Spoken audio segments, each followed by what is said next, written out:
बताओ कैसे हो, सब अच्छे से हो कि नहीं, मजा आ रहा है कि नहीं, एग्जाम आ रहे हैं, कैसा फील कर रहे हो, are you well, how you feeling, जल्दी से मुझे बता दो। हाँ सब आ जाओ, मुझे बता दो कैसा फील कर रहे हो, मजा आ रहा है कि नहीं, ताकि फिर अपनी देखो बातें शुरू होंगी जरूर, सब कुछ करा दूंगा, टेंशन मत लो। हॉर्नबिल हो, स्नैपशॉट हो, या फिर फ्लेमिंगो हो, या फिर फर्स्ट फ्लाइट हो, सब चीजें आपकी आराम से होने वाली है, टेंशन मत लेना। पहले अपना हालचाल बताओ, अच्छे से हो कि नहीं, बढ़िया से हो, मजा आ रहा है, लाइफ एंजॉय कर रहे हो, चलो बढ़िया। चैप्टर सबको भेज दिया ना, ये लाइव सेशन सबको शेयर कर दिया अपने दोस्तों को, जल्दी बताओ मुझे, शेयर कर दिया ना, मुझे ऐसा लग रहा है कि कोई लेट ना हो जाए, कोई बच्चा छूट ना जाए ना, 11th क्लास वाला आपका छोटा बहन भाई जो भी आपके साथ वाला है, भेज दो उसको भी, सबको शेयर कर दिया, सबने कर दिया शेयर। लाइव सेशन को लाइक कर दोगे तो भी बच्चों तक पहुंच जाएगा, लाइक कर दिया बच्चों सबने, जल्दी से कमेंट करके बता दो, फिर स्टार्ट करते हैं चैप्टर हमारा पोर्ट्रेट ऑफ अ लेडी से। और मैं आपको प्रॉमिस करता हूं, गारंटी देता हूं, जितने भी चैप्टर आज पढ़ेंगे ना, यहां छप जाएंगे, छप अंग्रेजी में छप जाएंगे पूरे के पूरे, एग्जाम में ऐसे उगल के आओगे, नंबर पूरे पाओगे, टेंशन मत लो, ठीक है। उम्मीद करता हूं आपने सबको शेयर कर दिया होगा। चलो जी शुरू कर लेते हैं। हाँ जी, तो भाई जो हमारा पहला चैप्टर है उसका नाम है the portrait of a lady, जैसे कि इसके नाम से पता चल रहा है कि एक लेडी का पोर्ट्रेट है ना। ये कहानी किसकी है? ये कहानी है ग्रैंड मदर की, एक दादी माँ की कहानी और उसके पोते की कहानी। दादी माँ और पोते का जो रिश्ता होता है, जो रिलेशन होता है ना, वो बड़ा प्यार होता है। कहते हैं कि असल से ज्यादा ना जो सूद होता है वो प्यारा होता है, जो प्रिंसिपल अमाउंट है उससे ज्यादा इंटरेस्ट प्यारा होता है। तो इस कहानी में भी यही बताया गया है कि जो दादी होती है वो अपने पोते से कितना प्यार करती है, कितना उसका ख्याल रखती है, जबकि दादी बूढ़ी है और पोता छोटा है, वो फिर भी उसकी जिम्मेदारी उठाती है, उसके साथ लगी रहती हैं, उसको स्कूल छोड़ने जाना, उसको मंदिर लेके जाना, उसके साथ खेलना, उसके साथ पढ़ना, उससे बातें करना, ये सारे काम होते हैं एक दादी और एक पोते के बीच। क्या आपके घर में दादा दादी हैं? अगर आपके घर में दादा दादी नाना नानी जिंदा है आपके, तो आपको भी ऐसा एहसास होता होगा। अच्छा मैं क्यों कह रहा हूं जिंदा, क्योंकि भाई हमारे तो नहीं रहे, हमारे तो ना दादा रहे ना दादी रही, खत्म हो गए सब, लेकिन आप उम्र में छोटे हो, आपके दादा दादी नाना नानी होंगे, तो आप उनके साथ क्या फील करते हो, उनके साथ क्या इमोशनल कनेक्शन है आपका, क्या इमोशनल टच है, उनको देखकर आपको जो फीलिंग्स आती है ना, वही सारी फीलिंग्स इस चैप्टर के अंदर भर दी गई हैं। समझ पा रहे हो मैं बातें क्यों बता रहा हूं आपको, क्यों आपसे आपकी दादी का पता पूछ रहा हूं, क्यों आपसे आपकी नानी का पता पूछ रहा हूं? क्योंकि चैप्टर के लिए इंपॉर्टेंट है।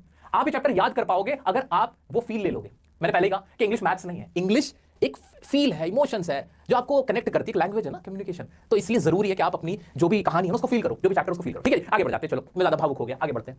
अब इंपॉर्टेंट वर्ड्स क्या है पहले वो जान लेते हैं। भाई चैप्टर के इंपॉर्टेंट वर्ड्स क्या है जो आपको पता होने ही चाहिए, जो आपको एग्जाम में लिखने ही लिखने, वो सुन लो। इंग्लिश नहीं आती ना, बहुत ज्यादा नहीं पढ़ रखी, कोई बात नहीं, ये वर्ड्स अब घोल के पी लेना। चलो जी, इस चैप्टर में जो इंपॉर्टेंट वर्ड है, एक तो रिंकल्स, रिंकल्स समझते हो ना, झुर्रियां आ जाती हैं। झुर्रियां किसको आई होंगी? हाँ दादी माँ को आई होंगी। भाई एब्सर्ड मतलब बेतुका, इररिलेवेंट, जिसका कोई वो नहीं है। स्टेल मतलब बासी, या जो बहुत पुरानी खाना हो जाता है ना, बासी रोटी जिसे बोलते हैं वो होता है। रोजरी मतलब माला हो गया, या गार्लिन जिसे बोलते हैं। बिट्स मतलब माला का दाना जो होता है, उसके अंदर दाना होता है, ठीक है। ऐसे ही चिरपिंग, जो चिड़िया चहचहाती है ना, चिरप चिरप करती है, वो ये हो गया। क्लैस मतलब किसी को ऐसे जकड़ लेना, बाहों में ऐसे ले लेना, हक करना जिसे बोलते हो, उसी तरह का समझ लो क्लैस करना।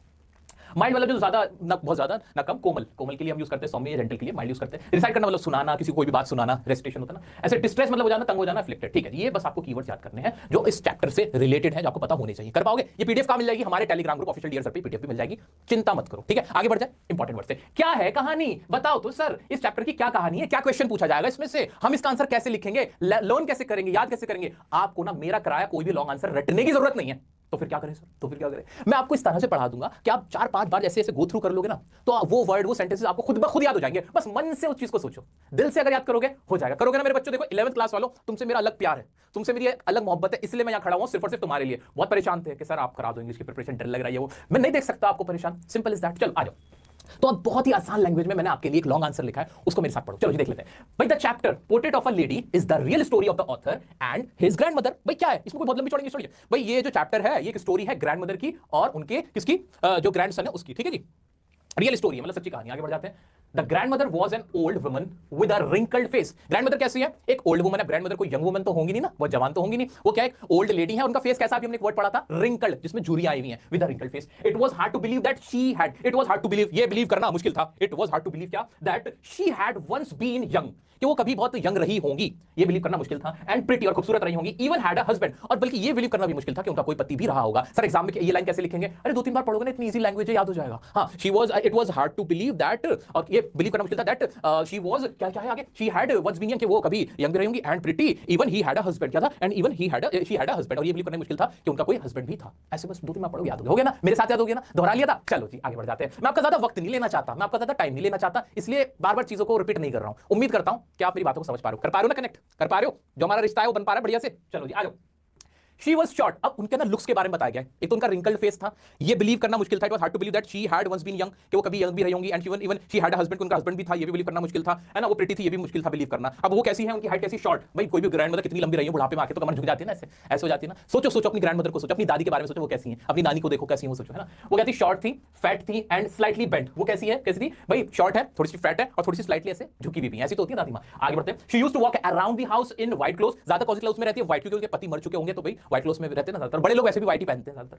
She kept her one hand resting on her waist, भाई अपना एक हाथ ऐसे अपनी कमर पे रखते हैं, ऐसे चलते हैं ना बड़े लोग ऐसे करके, और क्या, and the other hand was telling the beats on her of her rosary, और दूसरे हाथ में माला जिसके दानों ऐसे पड़ रहे ऐसे चलती थी, कैसे चलती थी, ऐसे ऐसे ऐसे ऐसे ऐसे ऐसे, इमेजिन कर पा रहे हो? चलो जी आ जाओ। In initial days the author and his grandmother were good friends. शुरुआत में जो ऑथर था और जो उनकी ग्रैंडमदर थी, जो दादी थी, उनके बीच बहुत अच्छा रिश्ता था शुरुआती दिनों में, जब वो बच्चा छोटा था तब की बात हो रही है, ठीक है। अभी तक हमने कितना पढ़ा, याद रहा कुछ? हाँ, कि ये स्टोरी किसकी है? एक ऑथर की और उसकी ग्रैंडमदर की स्टोरी है। ग्रैंडमदर कैसी है? ग्रैंडमदर कैसी है? ग्रैंडमदर कैसी है? बहुत ज्यादा रिंकल फेस वाली है, बहुत ज्यादा रिंकल फेस वाली है। Is something wrong? Okay, grandmother कैसी है कि बहुत ज्यादा रिंकल फेस है, शॉर्ट है, हाइट जो फैट है, और स्लाइटली मतलब थोड़ी सी हल्की सी स्लाइटली बेंट है, और क्या था, और क्या था, और क्या था, उनके एक हाथ का रहता है ऑन हर वेस्ट, वेस्ट कमर पे रहता है, एंड द अदर वन क्या होता है? Telling the beats on her rosary, of her rosary है ना, वो रोजरी जो होती है, माला जो होती है ना, जिसे बोलते हैं तस्बीह, तस्बीह जो होती है हाथ में, उस तस्बीह के दानों को पढ़ रही होती हैं। समझ पाए इतना? तो समझ पाए ना? समझ पाए ना? जल्दी मुझे कमेंट करके बताओ, ऐसे ऐसे ऐसे थम्स अप देके बताओ क्या इतना समझ पाए।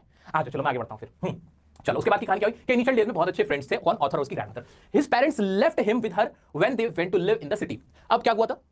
क्या कहते हैं, left him with her when they went to live in the city. She used to wake him up in the morning and get him ready for school. अब क्या था, उसके पेरेंट्स जो थे ऑथर के, उसको छोड़ गए थे दादी माँ पे जब वो शहर चले गए थे। किसके पेरेंट्स? ऑथर के पेरेंट्स। अब जो दादी माँ थी वो क्या करती थी ऑथर के लिए? देखो जी, She used to का इस्तेमाल होता है आदत बताने के लिए, है ना, एक किसी की आदत होती है, तो वो क्या किया करती थी? She used to pack the things required by him for the day, जो भी उसको जरूरत होती थी चीजों की खाने पीने की, वो सारी उस चीजों को पैक करके देती थी, and send him to the school, और स्कूल भेज देती थी। किसको? ऑथर को। That was attached to the temple, जो कि मंदिर के बराबर में ही था, ठीक है। तो ऑथर के लिए क्या करती थी दादी माँ कि उसको जो भी चीजों की जरूरत होती थी उसको पैक करके देती थी, लंच वगैरह उसका बैग बस्ता, और साथ में उसको स्कूल भेजती थी जो कि मंदिर के बराबर में था। इतना ही है, चलो आगे बढ़ते हैं। She had a routine of reading the scriptures, वो गीता पढ़ते, मम्मी में आपके भी घरों में दादी माँ होगी, गीता पढ़ती होंगी, कुरान पढ़ती होंगी, बाइबल पढ़ती होंगी, है ना, कुछ ऐसी जो भी धार्मिक किताबें स्क्रिप्चर्स वो पढ़ती होंगी, तो ऑथर की दादी भी वो पढ़ा करती थी। The author along with other children set on the veranda singing alphabets and morning prayers. और जो ऑथर था वो बाकी बच्चों के साथ ना वेरेंडा में ऐसे बरामदे में बैठ जाता था, वहां पे अल्फाबेट्स ABCD EFG और ऐसे पढ़ता था। जो प्रेयर्स होती थी, जो भजन वगैरह होते थे, वो वहां पे वो पढ़ा करते थे, गाया करते थे। On this way back to the home, on their way back to the home, she used to give the stale chapatis to the street dogs. और आते हुए क्या करती थी दादी माँ? जो चपाती होती थी ना, बासी रोटी होती थी ना, वो कुत्तों को डालती थी, है ना। किसको डालती थी? कुत्तों को डालती थी, क्यों? पुण्य का काम होता था। तो ये किसका रूटीन बताया जा रहा है? दादी माँ का। ऑथर की दादी माँ का रूटीन क्या था कि जब व्हेन हिज पेरेंट्स इनफैक्ट जो ऑथर के पेरेंट्स से लेफ्ट हिम टू किसको छोड़ दी थी? दादी माँ को छोड़ दी थी। फिर क्या हुआ था? तो ऑथर की जो दादी माँ थी वो क्या करती थी? Used to wake him up, उसको जगाया करती थी, और उसके लिए जो सामान की जरूरत होती थी, जो भी रिक्वायर्ड चीज होती थी, उसको पैक करके उसको देती थी, उसको सेंड करती थी। कहां? स्कूल सेंड करती थी, यानी स्कूल भेजती थी। कमेंट करके पा रहे हो? और स्कूल कहां था? That was attached to temple, जो कि कहां पे अटैच था? टेंपल के ही बराबर में था। इज इट क्लियर और नॉट? कहीं भी इतना सा भी डाउट है कमेंट बता दो, कमेंट में बता दो, मैं पढ़ लूंगा, मैं आपको जवाब दे दूंगा। मैं रोते हुए फेसेस देख रहा हूं, मैं रोते हुए नहीं देखना चाहता आपको, हंसते हुए देखना चाहता। कौन बच्चा है जो रो रहा है? क्या बात हुई बेटा? क्या हुआ? हंसो ना, मुस्कुराहट जरूरी है, मुस्कुराइए आप डियर सर के साथ है। चलो आ जाओ। और रास्ते में फिर दादी माँ क्या करती थी? चपाती, जो बासी चपाती होती थी, वो कुत्तों को डालती थी, ठीक है। आ जाओ। A turning point arrived. एक ये वाला पॉइंट यहां तक याद कर लिया, ये चीज याद रखी। अब क्या हुआ? टर्निंग पॉइंट आया उनकी लाइफ में। अभी तक तो वो ऑथर दादी माँ के साथ रहता था, छोटा बच्चा था, दादी माँ उसके लिए बहुत कुछ करती थी। अब क्या होता है? टर्निंग पॉइंट आया था। क्या टर्निंग पॉइंट आया? बदल गया, उनका रिश्ता बदल गया। Arrived in their relationship when his parents called them to live in the city and then things started to change. Change तब आया, टर्निंग पॉइंट तब आया जब उसके पेरेंट्स ने ऑथर के जो माता पिता थे, जो शहर में रहने गए थे ना, उन्होंने बुला लिया। किसको? दादी माँ बच्चों, तुम भी आ जाओ, यहीं पर रहने के लिए आ जाओ। यहां से चेंज आना शुरू हुआ। किसके में? ऑथर के और दादी माँ के रिलेशनशिप के अंदर, जो उनके बीच रिश्ता था प्यारा सा, एक दादी पोते का, जहां दोनों कनेक्टेड थे, उसका ख्याल करती थी, वो भी बड़ा खुश होता था। अब उसमें चेंज आया। Are you getting it not? ठीक है, okay. And then things started to change. The author used to go to an English medium school in a motor bus. अब क्या होता था? अब दादी माँ उसको छोड़ने नहीं जाती थी। अब भाई हम शहर वाले हो गए, शहर में स्कूल में ऐसे थोड़ी जाते हैं हाथ पकड़ के। वहां तो स्कूल बस लग जाती है, स्कूल बस आती है। इंग्लिश मीडियम स्कूल था। इंग्लिश मीडियम स्कूल में क्या होता होगा? सोचो, वहां पे कोई धर्म की बातें थोड़ी सिखाई जाती होंगी। वहां तो इंग्लिश में बोलो, सब कुछ इंग्लिश में करो, ये होता होगा। ये दादी माँ को अच्छा लगता होगा? नहीं, वही आगे। There were no dogs in the streets. She no longer accompanied him to the school. She could not help him in studies as everything was in another language which she could not understand. अब क्या था? अब वो ना, there were no dogs in the street. अब कुत्ते नहीं थे गली में। किस चीज के लिए? वो जो बासी चपाती थी, स्टेल चपाती, जो कि दादी माँ कुत्तों को देती थी, उसके लिए। अब वहां नहीं थे शहरों में। हमारे तो गली मोहल्ले में बहुत है, पता नहीं कौन से शहर में रहते थे जहाँ कुत्ते नहीं होते थे। यार दिमाग खराब कर रखा है, इतना ज्यादा परेशान करते कुत्ते, जो आवारा कुत्ते होते हैं, वो वालों की बात कर रहा हूं मैं, घर वालों की नहीं, ठीक है। मेरे को काट लिया था बच्चों, इसलिए बताया, ठीक है। अब क्या हुआ? अब क्या था? No longer accompanied him. अब उसके साथ स्कूल छोड़ने नहीं जाती थी, अब वो उसका ख्याल नहीं कर पाती थी, वो उसको पढ़ा नहीं पाती थी। पढ़ा क्यों नहीं पाती थी? कि भाई सब कुछ इंग्लिश मीडियम में था, तो उनको पल्ले नहीं पड़ता था। किसको? दादी माँ को। अब ये सारी चीजें रिपीट की जा रही है कि कैसे टर्निंग पॉइंट आया और उससे क्या इफेक्ट पड़ा। आगे बढ़ते हैं। And everything was in another language which she could not understand. She was distressed, वो बहुत डिस्ट्रेस थी, परेशान थी। क्या थी? क्यों थी उदास थी? That there was no teaching about God and the scriptures. अब ना वहां पे इंग्लिश मीडियम स्कूल में ना भगवान की बातें थी, ना कोई स्क्रिप्चर्स की बातें पढ़ाई जाती थी, जिसकी वजह से उन्हें बड़ा दुख होता था, उन्हें बड़ा बुरा लगता था, ठीक है। And that's why disapproved the new syllabus. और इस वजह से वो जो सिलेबस था स्कूल का, उसको पसंद नहीं करती थी। कहती थी बेकार सिलेबस है, ये कौन सा स्कूल है भाई जिसमें ना धर्म कर्म की बातें बताई जाए, ना भगवान का नाम लिया जाए, बेकार स्कूल है। अच्छा तो हमारा गांव का स्कूल था। उनको ऐसा फील होता है, बड़े लोगों को ऐसा ही फील होता है। वो वेस्टर्न कल्चर को, इंग्लिश कल्चर को पसंद नहीं करते मैक्सिमम। चलो आ जाओ। आ जाते हैं, आगे बढ़ जाते हैं। When the author went to a university, अब ऑथर बड़ा हो गया, अब ऑथर बड़ा हो गया, स्कूल से कहाँ गया, यूनिवर्सिटी में गया। He got a chance, he got a separate room in his house। अब उसको अपने घर में एक अपना सेपरेट रूम मिला। क्या तुम्हें अभी तक मिला? नहीं मिला, मिल जाएगा। अच्छे नंबर लाओ, बढ़िया से पढ़ाई करो, कॉलेज जाना, 2 साल बाद, 1 साल बाद, बल्कि 12th में आके बस क्रॉस करो 12th, आपको एक अपना सेपरेट रूम मिलेगा, क्योंकि फिर आप बड़े हो चुके होंगे, कॉलेज जा रहे होंगे। ऐसे जब ऑथर यूनिवर्सिटी में गया ना भाई, उसको ना अपना सेपरेट रूम मिला। He got a separate room of his own and the bond had broken now. अब जो बॉन्ड था दादी माँ का और जो पोते का था, वो अब कंप्लीटली ब्रेक हो चुका था, क्योंकि अब वो दोनों अलग रहने लगे थे। लेकिन अब अलग रहने लगे थे। तो टर्निंग पॉइंट कैसा आया? जब दादी माँ को और जो ऑथर था उसको किसने बुला लिया? जो उसके माता पिता थे उन्होंने उनको घर पे शहर में बुला लिया। वहां से टर्निंग पॉइंट शुरू हुआ और फिर चीजें चेंज होने लगी। न्यू सिलेबस आया, इंग्लिश मीडियम स्कूल में जाने लगा, जहां पे गॉड एंड स्क्रिप्चर का नाम नहीं होता था। दादी माँ कंपनी नहीं करती थी, कंपनी वर्ड याद रखना ना। हाँ, तो अब वो उसको कंपनी नहीं करती थी। तो that was the turning point in the life of the author and it came when they had to go to new city to live with their parents, to live with his parents in fact. Okay, चलो, is it clear not? Are you having any doubt? किसी भी तरह का कोई doubt आ रहा है? English में मैं क्यों 2-3 लाइन आपके सामने बोलता रहता हूं? ताकि वो आपके कानों में जाए, आप इस तरह से लिखो। मैं आप बनकर पढ़ने की कोशिश करता हूं। मैं एक टीचर के तौर पे नहीं पढ़ा रहा यहां पे, मैं टीचर मान के नहीं पढ़ाता। मैं ये मानता हूं मैं 11th क्लास का स्टूडेंट हूं, मेरा इंग्लिश का एग्जाम है, मैं कैसे पढ़ूं? जब ये वाला फील आता है ना दोस्त, तो चीजें आसान लगती हैं और जो मुश्किल चीजें होती है वो भी समझ में आती है। हाँ भाई, ये तो मुश्किल है, ये कैसे करूं? ये फील और कनेक्शन तभी बन पाता है, ठीक है? लेकिन अब मुझे लग रहा है आसान है, इतना मुश्किल है नहीं, अब आसान सा लग रहा है। चलो आ जाओ। अब क्या हुआ? अब उसका सेपरेट रूम मिल गया था और जो बॉन्ड था उन दोनों के बीच, रिश्ता था ना, कनेक्शन, दादी माँ का, ग्रैंड सन का और ग्रैंड जो हमारी ऑथर की दादी माँ थी, वो कनेक्शन टूट गया, ठीक है? Grandmother rarely talk to anyone in the house now. अब वो ना बहुत ही कम किसी से बात किया करती थी, क्योंकि उनकी उम्र भी बढ़ रही थी, ऊपर से अकेलापन भी था और जो पोता था वो भी अपनी जिंदगी में अलग खुश हो गया था, है ना? चलो अच्छा। She had accepted her loneliness, और ये बहुत इंपॉर्टेंट, बहुत भारी वर्ड्स हैं बच्चों, क्या आप ये सेंटेंस की गहराई को समझ पाए? She had accepted her loneliness, वो अपने अकेलेपन को एक्सेप्ट कर चुकी थी, क्योंकि अब उनसे कोई बात ही नहीं कर रहा था। अब उनकी वो लाइफ ही खत्म हो गई थी जहां वो मंदिर जा रही बच्चों को छोड़ने। उनका एक रूटीन था पहले, है ना? She was following a routine that time. लेकिन जब वो when they just came back to city, वहां पे डिफरेंट स्कूल था, इंग्लिश मीडियम स्कूल में एडमिशन मिल गया था, तो वहां पे अब उनका कोई रूटीन ही नहीं बचा था। वो एक 4 दीवारी में रहती थी, बूढ़ी भी ज्यादा हो गई होंगी उसके बाद, और जो साथ में रहता था बच्चा 2-4 बातें भी कर लेता होगा, पोता वो बातें भी नहीं करता था। अब दादी माँ पूरी तरह से अकेली थी एंड ऐसा लगता था कि she had accepted her loneliness. क्या? चलो जी, हाँ जी, आगे बढ़ जाते हैं। तो उन्होंने अपनी लोनलीनेस को एक्सेप्ट कर लिया था। अगली बात आगे बढ़ती है, breaking bread into pieces.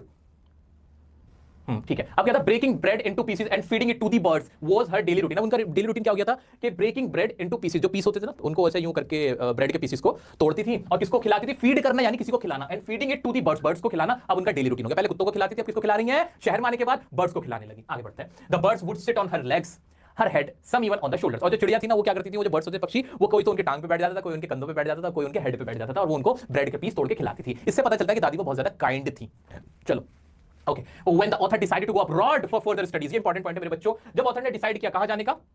Abroad जाने का। कहां जाने का? अब्रॉड जाने का। ऑथर ने जब अब्रॉड जाने का डिसाइड किया, यानी दूसरे देश, अब्रॉड मतलब फॉरेन कंट्री, विदेश जाने का डिसाइड किया, she came to the railway station to leave him off. वो उसको छोड़ने के लिए, लीव करने के लिए, वहां पे बाय बाय बोलने के लिए, सी ऑफ करने के लिए गई। क्या करने गई? लीव ऑफ करने गई, लीव हिम, क्या कहते हैं, फॉर अब्रॉड के लिए वहां पे गई, रेलवे स्टेशन गई। बट नॉट लुक्ड सेंटिमेंटल, लेकिन वहां वो सेंटिमेंटल नहीं हुई। सेंटिमेंटल क्यों नहीं होती मुझे बताओ? She was not living with him anymore. अब वो उसके साथ नहीं रहती थी, अब वो उससे कम बात करती थी, वो अकेली रहती थी, तो उनका उससे कोई कनेक्शन वो वाला नहीं रहा था कि एक दोस्त वाला रहा हो, एक पोते वाला रहा हो। अब तो बस एक खून का उबाल था, बस एक ब्लड रिलेशन था जो पोते के साथ बचा था। चलो जी, आगे बढ़ जाते हैं। But not look sentimental. In fact, she continuously recited her prayers and kissed him on the forehead.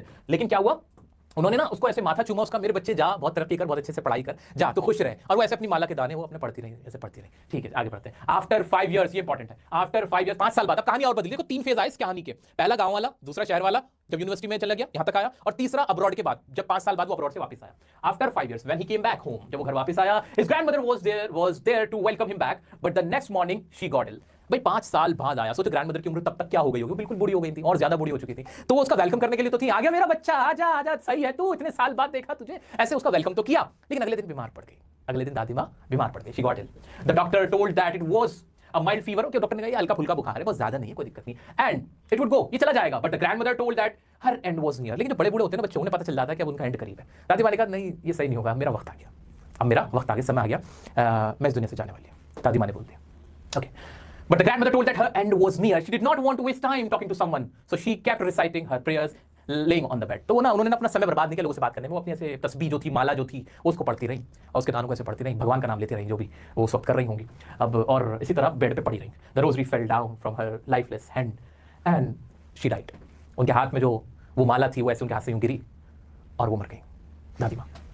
All the sparrows could be seen in the veranda mourning her death.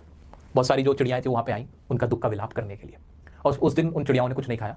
वो दादी माँ के मरने की जो फीलिंग थी, ऐसा लग रहा था वो उसको समझ पा रही थी कि वो वहाँ पे दुख मना रहे हैं। कौन? वो जो चिड़िया जिनको दादी माँ बासी जो ब्रेड होती थी, बल्कि बासी नहीं ब्रेड ही होती थी, ब्रेड के पीसेस खिलाती थी, तो दोस्तों बहुत इमोशनल कहानी है, सच्ची बात। एक अच्छी, जो सबसे इंपॉर्टेंट इस चैप्टर में बात है ना वो ये कि कोई कहानी झूठी नहीं है, ये एक सच्ची कहानी है। और कहीं ना कहीं कमोबेश ये ना कहानी हर घर की कहानी है, कहानी हर घर की है ये। दादी घर का एक ऐसा हिस्सा होती है जो बहुत इनसिग्निफिकेंट होती है, बहुत ज्यादा उन पे उनके ऊपर इसका ध्यान नहीं जाता, लेकिन येट उनका एक बहुत बड़ा रोल होता है हमारे घर के अंदर।